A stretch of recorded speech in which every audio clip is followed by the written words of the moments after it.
On l'avait presque oubliée. Elle s'est faufilée sans fracas entre deux fronts de chaleur, deux appels au barbecue, deux promesses d'été prématuré. Une pluie. De celle qui ne claque pas les volets mais assourdit les heures. Le ciel s'est tassé sur les toits, gris et lourd comme un couvercle. Et dans les rues soudain vidées, quelque chose a reflué. Non pas la joie, elle ne s'en va jamais d'un seul coup, mais cette énergie flottante, un peu puérile, que les premiers soleils insufflent au trottoir.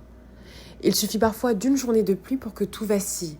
Les projets remis, les corps recroquevillés, les pensées qui vrillent, et cette musique au fond de soi, douce et sale, comme une mélodie qu'on n'a jamais vraiment choisie. Ce sentiment diffus finalement qu'il pleut aussi dedans et que c'est joli aussi. Maï, Maï en lingala, ça veut dire l'eau. Ça veut dire le monde qui s'efface doucement, le bruit du dehors qui s'éloigne comme un rêve au réveil, les contours du réel qui se fondent dans une tendresse floue. Maï, c'est l'oubli provisoire des urgences, le droit de se retirer, de suspendre le temps. C'est la nostalgie des bonheurs anciens, cette mélodie douce des jours qui furent pleins et qui reviennent, dilués dans le ruissellement sur les vitres. C'est un bain d'âme, tiède et silencieux, où l'on pleure sans tristesse, où l'on pense sans se presser. Maï, c'est ce qu'on reçoit quand on n'a plus rien à prouver, quand on laisse le ciel parler à notre place. Et ce n'est pas la fin du monde, c'est un passage secret vers ce qu'il y a de plus beau en nous, de plus beau en lui. Et notre raconteur du jour s'appelle Aaron Maï. Aaron Maï, bonjour et merci infiniment d'avoir accepté cette entrevue. Comment tu vas aujourd'hui? Et toi? Très bien, merci beaucoup. Alors aujourd'hui il pleut et c'est marrant parce qu'on a eu une petite conversation avant de commencer l'entrevue et tu me partageais le fait que tu aimais la pluie, ce qui est plutôt rare. Est-ce que pour commencer tu pourrais nous parler de ton rapport avec la pluie? Je pense que, comme je te le disais avant, moi, je suis quelqu'un, j'aime beaucoup la pluie. C'est-à-dire que je sais qu'il y a beaucoup de personnes qui aiment juste le fait d'être à la maison et tu sais, de voir la pluie dehors, etc. Moi, j'aime bien marcher dans la pluie, tu vois. Alors, avoir ma musique, marcher dans la pluie, un petit vent et tout, c'est vraiment quelque chose que j'apprécie. C'est comme, ça me permet de... C'est étrange, hein, mais c'est comme si la pluie me faisait rêver, tu vois. C'est-à-dire que quand je suis dans mes pensées et qu'il y a un peu de pluie, ça me permet de comme sortir du monde dans lequel je suis en général, on va dire. Parce que il pleut pas tout le temps. Mais bon, là d'où je viens, il pleuvait pas mal. Mais ouais, je pense que depuis que je suis petit, j'ai pas toujours été fasciné, mais presque, limite le mot que j'utiliserais en fait. Quand j'étais plus petit et que je regardais la pluie et que même il pleuvait, j'ai toujours apprécié ça. Fait que là, le fait qu'il pleuve, là, ça me. Je sais pas, ça provoque beaucoup d'émotions aussi en moi. C'est comme si je me sentais plus vivant quand il pleut que quand il y a beaucoup de soleil, tu vois. Du coup, voilà. Et tu viens d'où? Je viens de Paris. Je viens de Paris, je suis d'origine congolaise. Très bien. Et tu me confiais également que Maï, en lingala, ça voulait dire eau. Est-ce que tu penses que c'est un rapport aussi avec le fait que tu aimes l'eau? Ah, qui sait, franchement, je sais pas, c'est une belle coïncidence, mais tiens, là, ça vient de me revenir, je te l'ai pas dit avant, j'aurais pu te le dire. Mais tu sais, je te disais que j'aime énormément la pluie. Le prénom de ma copine, dans sa langue natale, ça signifie pluie en fait. C'est super drôle. Ouais. Et donc, la pluie, c'est la mélancolie, le romantisme. Tu viens de parler de ta copine, est-ce que tu voudrais nous parler de cette relation? Ouais, ouais.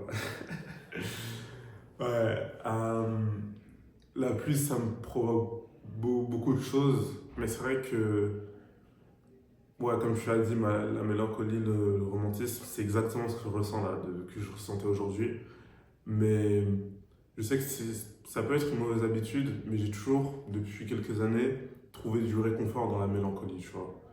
Fait que mélanger mélancolie et romantisme, pour moi, c'est quelque chose qui, je sais pas, j'aime énormément et je dirais que la relation que j'ai avec ma copine, comme je te le disais avant, depuis 3 4 heures, là, j'écoute une musique en boucle et je suis juste en train de contempler à quel point je suis amoureux d'elle, en fait, et à quel point ça déborde, tu vois.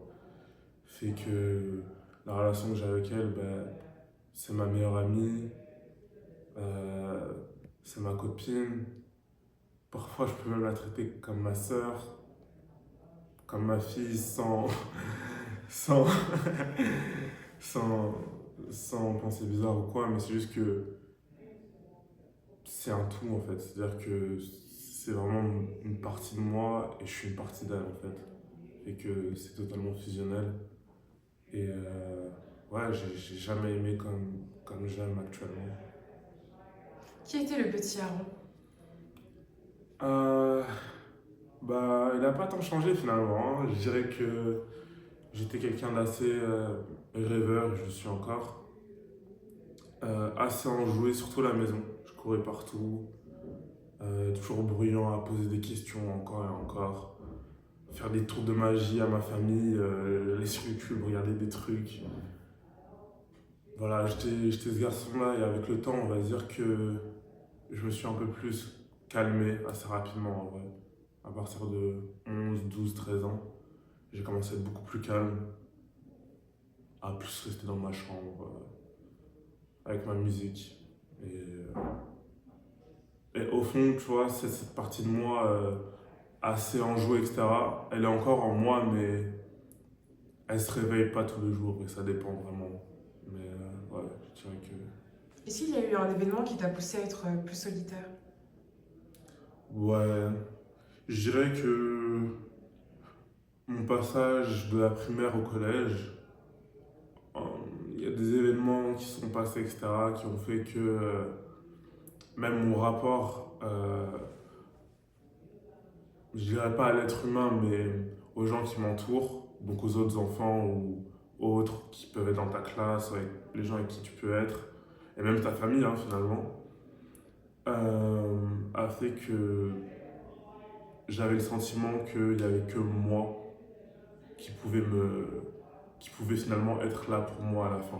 Finalement. C'est-à-dire que ma seule compagnie était, dans ma tête, je la voyais comme la seule nécessaire.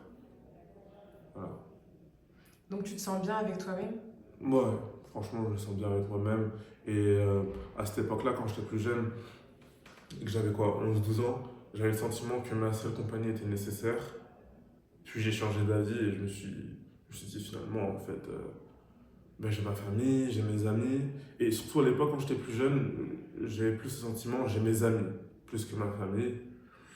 Et aujourd'hui, ben, finalement, je suis revenu à la même conclusion que, au final, ma seule compagnie est nécessaire. Et ensuite, la famille, mais même pas toute ta famille. C'est-à-dire que c'est plus les relations que tu vas avoir, plus que les liens du sang qui veulent dire quelque chose, au final. Voilà. Comment tu l'expliques cette distance avec ta famille?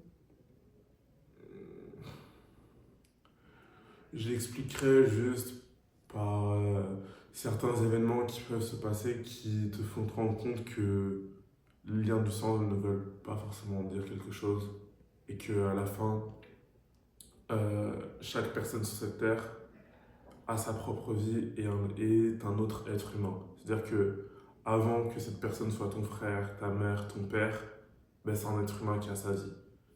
Fait que parfois ils peuvent te traiter comme si tu étais un inconnu ou comme si tu étais un collègue de travail ou enfin quelqu'un qui n'est pas finalement de ta famille.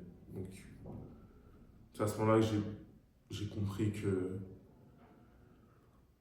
bah sa famille on la choisit pas, mais tu peux choisir qui tu considères comme ta vraie famille, dans ta famille. C'est clair. Quel regard tu penses que les gens ont sur toi? Ça dépend à qui tu demandes, mais ça dépend à quel degré tu me connais.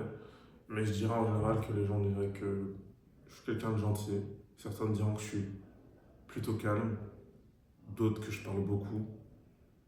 Donc ça dépend vraiment de la personne. Je pense que c'est assez différent pour chaque personne et chaque expérience qu'il a pu avoir avec moi. Et toi, qui tu es, Aaron? J'ai que 19 ans, hein. Mais Je dirais que chaque jour, je me redécouvre. C'est-à-dire que moi-même, je ne sais pas exactement qui je suis, mais je sais qui je veux être. Fait que je veux être quelqu'un qui puisse se regarder dans le miroir et me dire je suis fier de moi, tu vois. Et je pense que c'est tout ce qui compte. La personne que je suis après, je la dessinerai comme ça, ouais. Quelqu'un qui, je peux me dire je suis fier de moi.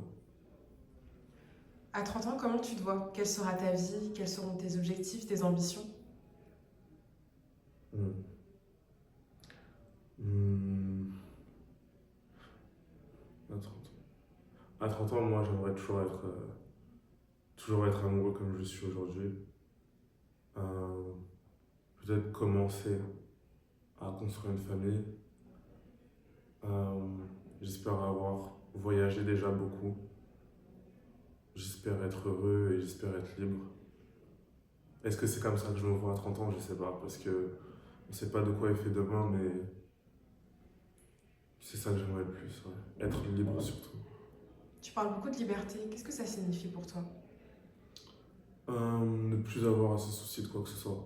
Que ce soit l'argent, qu'est-ce que je vais manger demain, est-ce que demain je serai encore à cet endroit, est-ce que j'aurai encore cette personne auprès de moi ou quoi. Même si on ne peut jamais être sûr, car n'importe qui peut mourir demain, mais avoir une certaine stabilité. Je pense que la liberté pour moi se traduit par stabilité, surtout. Stabilité et libre arbitre complet. Et Ouais. aujourd'hui, tu es libre? Non, non, non, pas encore, vraiment pas. Je suis assez loin de ça. Je vis encore chez mon père. Euh, je vais bientôt déménager. Mais tant que je fais encore mes études, que je dois encore me lever pour aller faire un travail que j'apprécie pas forcément, ou même des études dans lesquelles je m'épanouis pas tellement, mais bon, il faut que je les fasse parce que ben, il me faut une certaine sécurité. Mais je me considère pas libre parce que chaque jour quand je me réveille, je fais pas ce que j'aimerais faire au plus profond de moi, de façon totalement libre. Qu'est-ce que tu sais de toi qui t'effraie?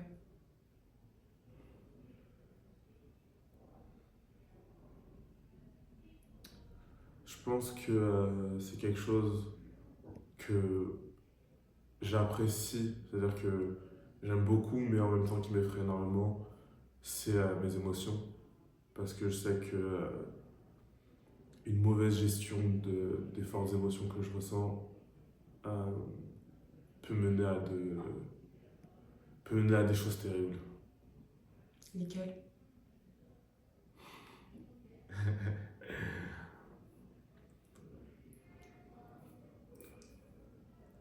C'est variable.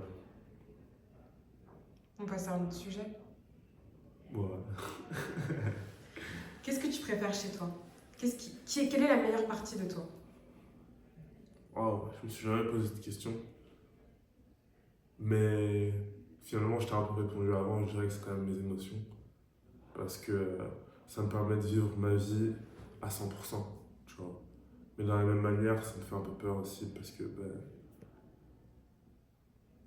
c'est tellement fort. Y a rien dans ce monde, je pense, qui, de ma perception, de comment je vois les choses, tout ce qui est extrême, c'est pas très bon.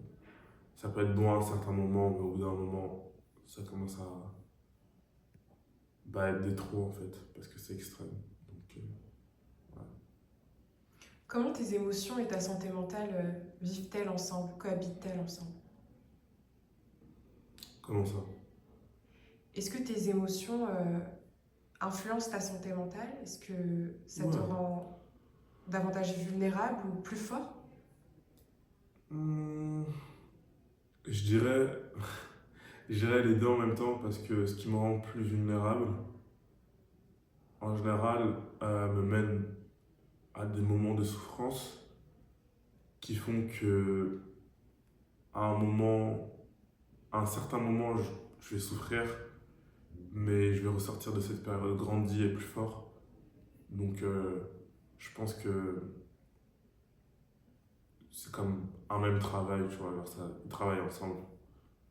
Comment se traduisent ces souffrances? Hmm, hmm. Je dirais que ça se traduit par quelque chose de physique et même de mental, dans le sens où, au niveau physique, je sais pas, des boules d'anxiété, un sentiment de vide. C'est-à-dire que même un sentiment de souffrance tellement élevé que tu as le sentiment de ne plus rien ressentir. Et j'arrive à le ressentir dans mon corps, comme ici, là. Et niveau mental, ben, quand je ressens ce genre de choses, au niveau physique, au niveau mental, c'est très difficile d'avoir des pensées claires et, et de ne pas juste fonctionner comme... En fait, il y a deux solutions. Soit je vais fonctionner comme un robot dans ma tête, c'est-à-dire que je vais me répéter une même tâche encore et encore pour pas perdre la tête, entre guillemets. Ou alors il sera totalement impossible pour moi de penser. C'est-à-dire qu'il y aura plein de choses qui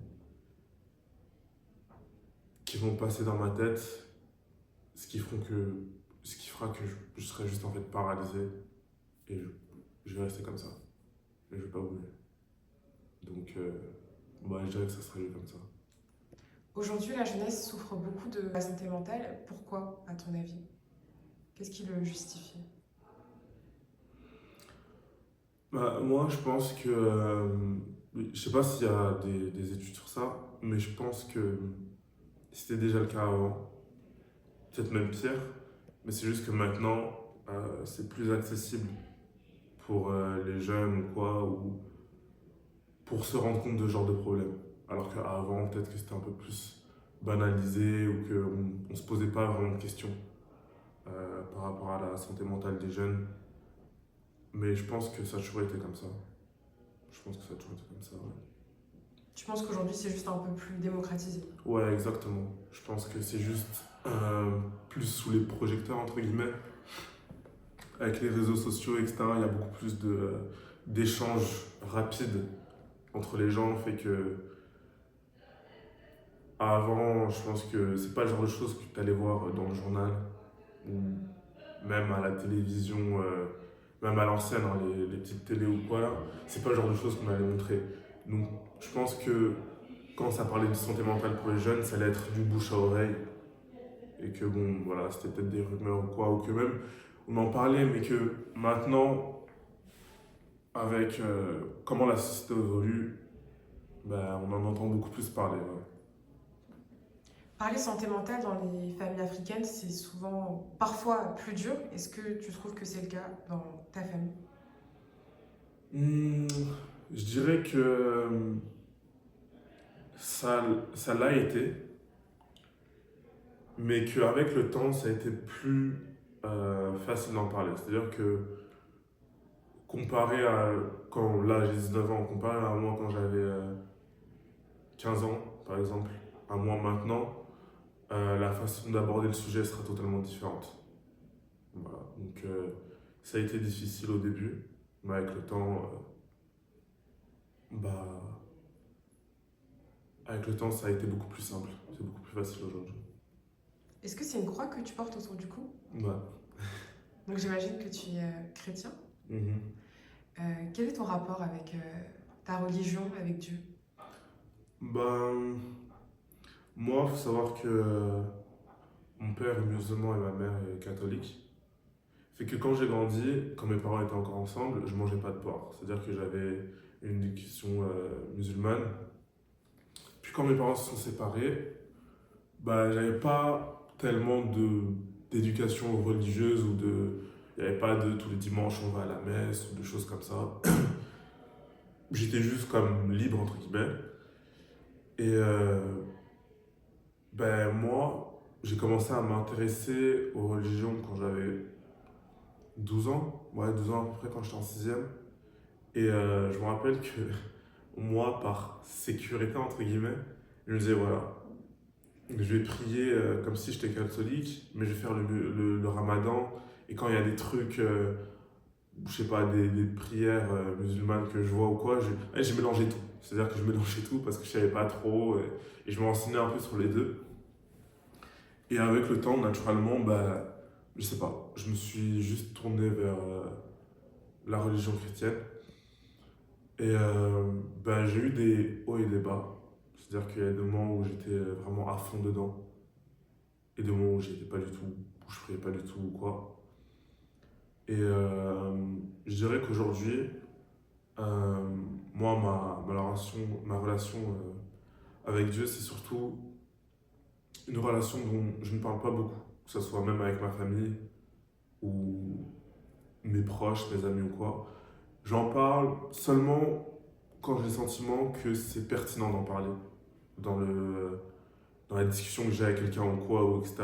Ou quand je sens que ce que je peux dire peut potentiellement l'aider, même si la personne en moi est non-croyante.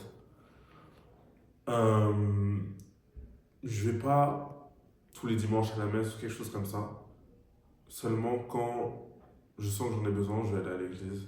Je vais aller prier, peut-être assister à une messe. Ou si je vais aller avec mon frère quand je suis à Paris, qui me dit tu veux aller à la messe, je vais aller le suivre. Et c'est surtout, moi j'ai surtout ma relation entre moi et Dieu, je la vis au jour le jour. C'est-à-dire que là, en venant ici, je pouvais être dans ma tête et comme prier en train de marcher. C'est-à-dire que c'est vraiment plus quelque chose qui se passe dans ma tête et moi, le soir qui prie, etc. Et au jour le jour, plus que je vais aller à l'église tous les jours, ouvrir ma Bible, etc., faire de l'évangélisme, je sais pas. C'est vraiment plus quelque chose que je porte dans mon cœur. Et c'est plus un mode de vie, plus un mindset qu'un mode de vie, je pense, dans dans ma relation avec Dieu. Est-ce que le prénom Aaron est un prénom biblique? Ouais. Et quelle est l'histoire du personnage dans la Bible? C'était le frère de Moïse et bah, c'était l'interprète de Moïse. Donc il était tout le temps à ses côtés quand il était en Égypte, etc. Et puis c'était le premier prêtre juif, il me semble. Ouais. Et c'est ton père qui a choisi ce prénom ou ta mère? Euh, il me semble que c'est. Attends, parce qu'en plus, ça, on me l'a dit. Attends, c'était qui? Je pense que c'est ma mère qui l'a choisi. C'est ma mère qui l'a choisi. Au début, elle voulait m'appeler Nathanaël, mais elle voulait pas que les gens m'appellent juste Nat. Fait que elle a dit Aaron. Et pour l'histoire, normalement, je devais avoir d'autres prénoms. Sauf que mon père, quand il est arrivé pour à la mairie, là, pour donner les noms ou quoi, ben, il avait pas d'inspi. Du coup, il a juste écrit Aaron. Fait que tous mes frères et sœurs, ils ont d'autres prénoms. Et moi, je suis le seul qui m'appelle juste Aaron. J'ai rien d'autre. Quel est ton souvenir de l'islam? Euh, Bah, pas grand chose, si ce n'est que je mangeais pas de porc et que mes, mes plats à la cantine étaient différents. Et que vraiment, quand je voyais le porc dans une autre assiette, j'étais en mode waouh, c'est quoi ça? Alors, vraiment, pour moi, c'était un truc. Ouais, voilà, je pouvais pas manger de saucisson, mais j'aimais trop le saucisson. J'en ai déjà mangé par erreur à l'époque. Hum,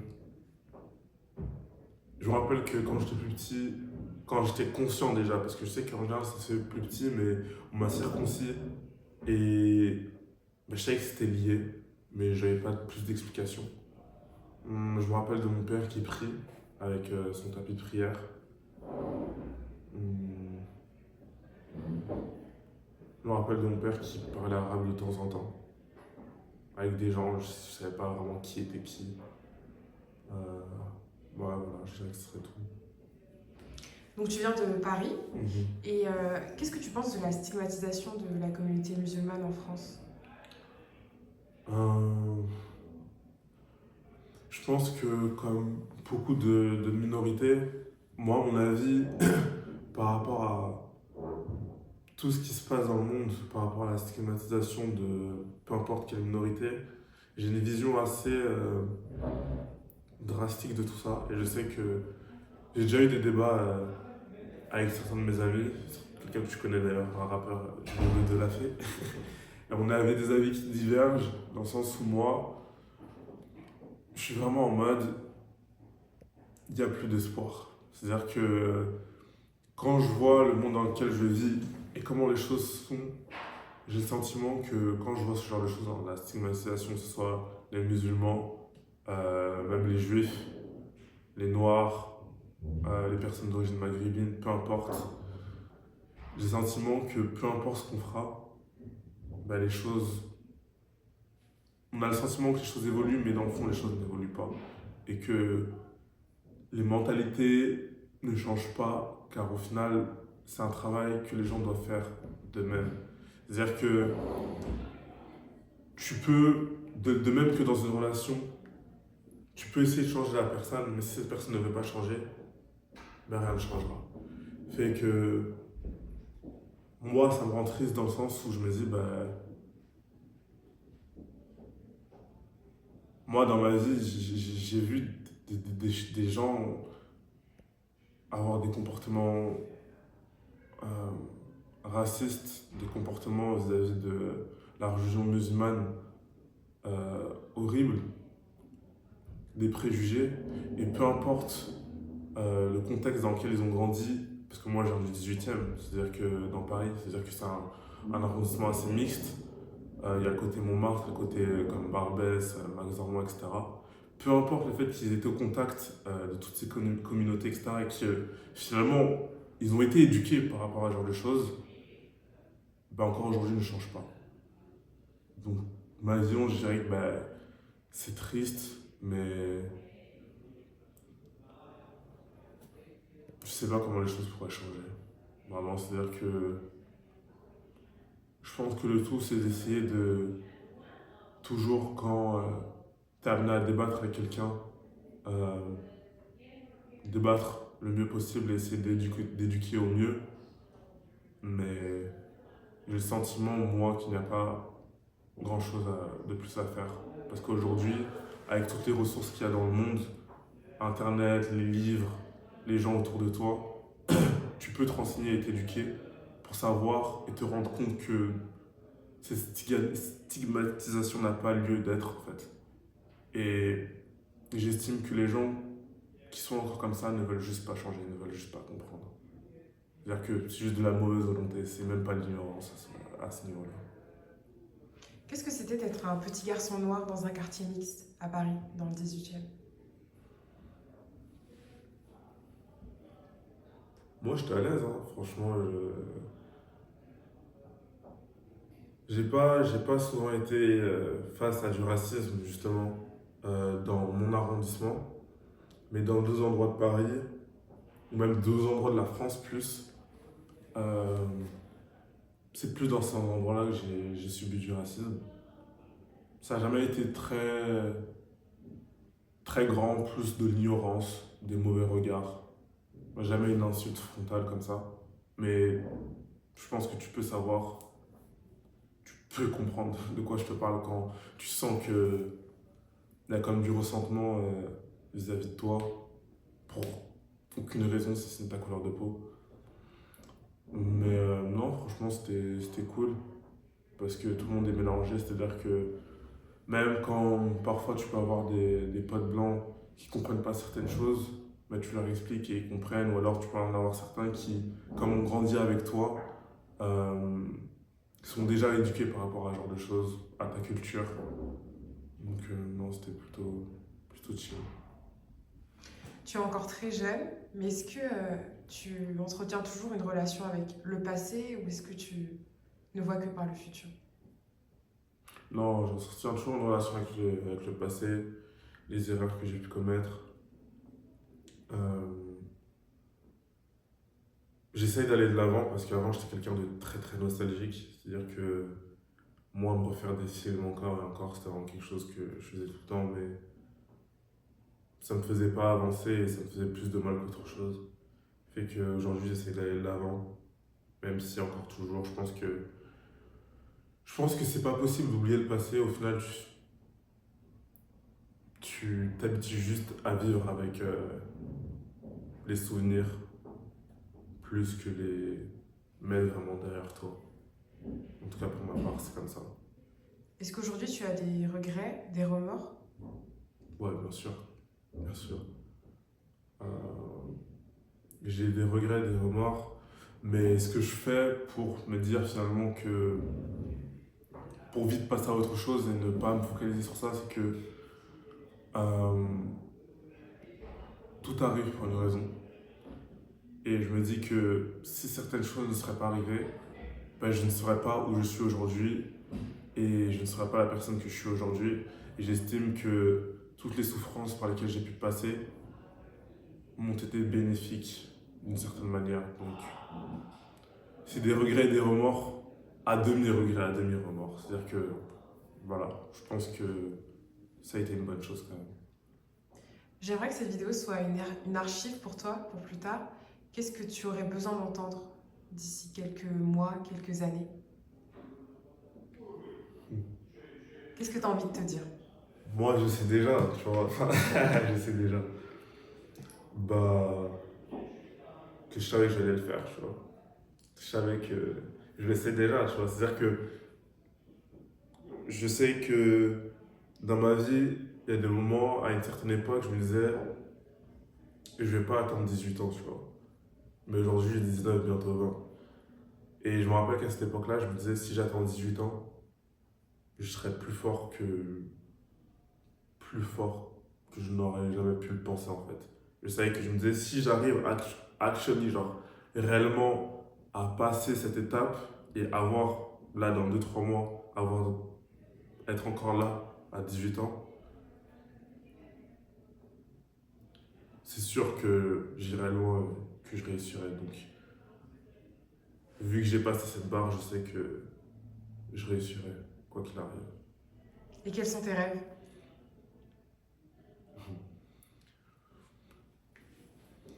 J'ai plusieurs rêves, mais je dirais que en fonction de mon âge et des périodes, mes rêves diffèrent. Mais tous ont le même but, c'est d'être libre.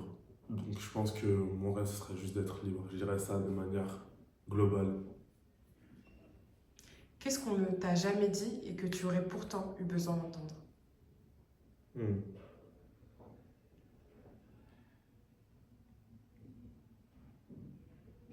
Je pense que toutes les choses que j'avais besoin d'entendre et que je n'ai pas entendues à ces périodes-là où j'avais besoin de les entendre, j'ai fini par les entendre plus tard. Même si c'était il y a 2 semaines. Et Fait quelles sont que ces phrases? euh,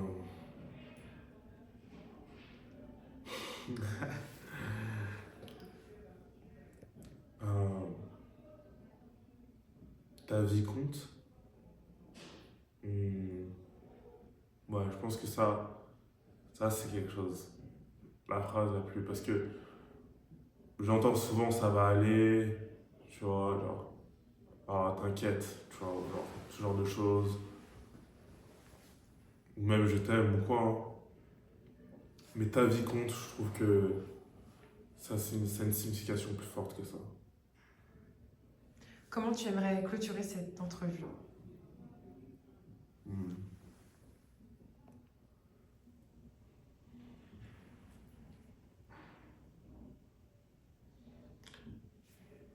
Je sais pas. Quels seraient tes derniers mots? Le dernier mot. Hmm. J'aurais dû la préparer celle-là. Mes derniers mots. Hmm. Je dirais que chaque expérience mérite d'être vécue et qu'il ne faut pas se restreindre. C'est-à-dire que si aujourd'hui tu es en train de faire quelque chose, donne-toi à fond. Que ce soit une relation amoureuse, que ce soit une amitié, un projet, si tu rates et que tu te foires totalement, même dans une relation amoureuse et que tu finis avec le cœur totalement brisé, c'est pas grave. Parce que tu apprends toujours quelque chose d'expérience humaine. Et pour moi, c'est dans la souffrance que tu deviens plus fort et t'apprends plus. J'encourage pas les gens à souffrir, hein. Mais je sais en expirant, en faisant beaucoup d'expériences, t'as beaucoup plus de chances de souffrir. Et c'est ça qui restreint les gens en général euh, d'expérimenter par la peur de souffrir, mais je pense qu'il faut pas avoir peur. Et et juste l'embrasser, ressentir les choses pour être plus fort. Ouais. Merci infiniment, Laurent. Merci à toi. À bientôt. À bientôt.